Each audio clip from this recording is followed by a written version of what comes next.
Wayne Diese to the airport live with an episode of Callin How I See It. You know how I do, Mr. Diesel. So, y'all, this is a first. Y'all know how I say I may be right, I may be wrong, I call it how I see it. But guess what? Debating with somebody I go back with since middle school, about this whole AD Laker trade, and not gonna lie,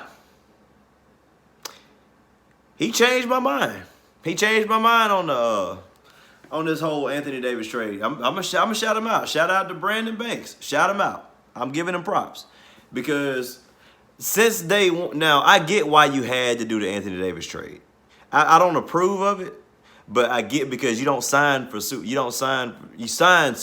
You don't trade for them. And history's proven me to be right. All the big outside of the Boston trade.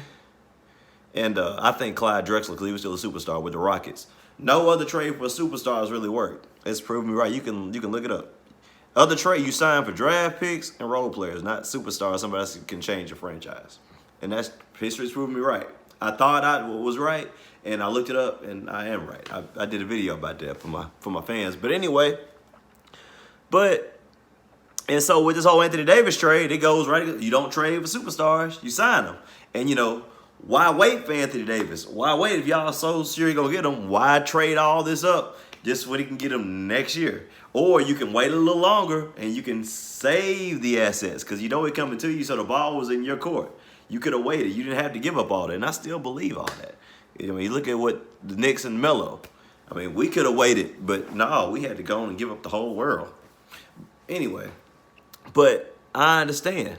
And I was sitting there debating with him. We was talking about the trade and the big fish and what the Lakers do and what the Knicks do. We going back and forth.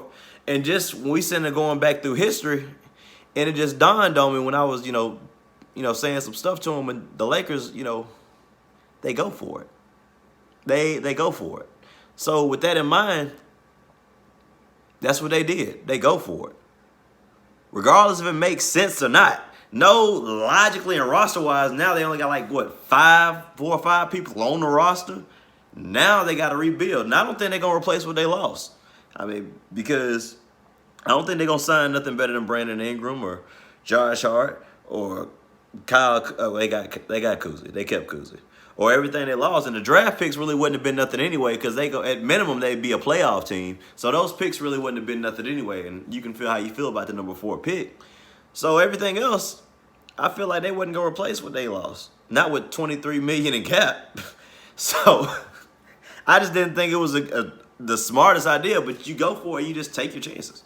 And sometimes you gotta reach out on a limb because that's what a fruit is. At the end of the tree, it's not close to the tree. Is out there on the branches. So you gotta go for it. That's what the Lakers done. They went for it with Kareem, although that was like a ripoff. They go for it. They make the big trade. Historically, do the Lakers make signing big deals? No. Outside of Shaq and Dwight, no. Everybody else was past their prime or washed up, and they didn't do nothing. But historically, their success is built off the trades. That's why they drafted Magic. But outside of that, their success is built off trades. Yeah, they got LeBron, they signed him, but we just talk every now and then something's gonna happen. So it don't go exactly how it go all the time. Come on, work with me. But nevertheless, they big moves that really helped them turn the corner have been with trades. Because Kareem, that was a trade.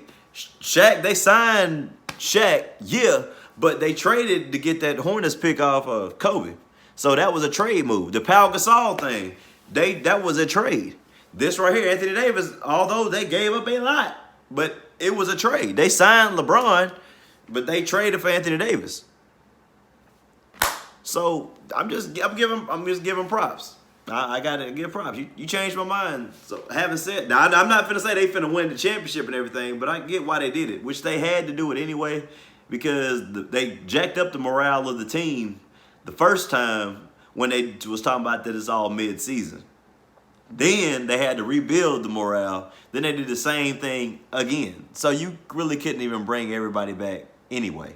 That's why I wasn't really tripping with the trade. Everybody saw it. Ray Charles could have seen this trade coming. So you had to do the trade. So for a lot of reasons. So I'm not really knocking the trade. I don't even hate the trade because a lot of people think I'm hating. I'm not hating. I don't got no beef with the Lakers. The only team I actively hate on is the Saints. That's it. It's the only team I really hate on. I don't hate on the Lakers. I don't hate the Lakers. They all right. And so I understand. I don't think we'll still have to wait and see, but I get it. So shout out to Brandon Banks. Hey, dude, changed my mind. You changed my mind. You changed so my outlook on the Laker move, I didn't approve of it all the way. I get why it had to happen because I feel like y'all boxed yourself in a corner with the trade. So I get why it had to happen, but I didn't really approve of it. Now I approve of it. I approve. I approve. And who knows? It's a risk, and we don't know what y'all gonna sign. I don't know. Y'all don't know. We don't know. We'll see what happens. I don't think y'all getting Kyrie. I don't think that's gonna happen. But hey, y'all will get something. Y'all will get something because people like AD. I think people want to play with AD more than they do Bron or just the LA market. So we'll see. We'll see what happens. And then $24 million. So I mean, you stretching it thin. You stretching the paper thin there, brother. So we gonna see. We gonna see what happens. So I see it. I get it. I get it. I get it. So it's not a call of high. This ain't a right, wrong. It's just I'm just giving props. You know, I got to give shout outs. If I'm sitting there debating with somebody and I see a point and my mind has been changed about the trade, I'm gonna give you props, and that's for Brandon or whoever, because you can't hardly change my mind. If I'm gonna be wrong, I'm going down with the ship. But I'm convinced. So Brandon, shout out, and I'm telling you, I'm gonna be in Huntsville July. Don't forget, I ain't forgot about this hooping session we got. I ain't forgot about this hooping session. And whoever else wanted in Huntsville. Because the Wayne man coming. Oh, yeah, and that's for real. But anyway, that's all I got for y'all. Shout out. Love, peace, Afro Grease. Yeah.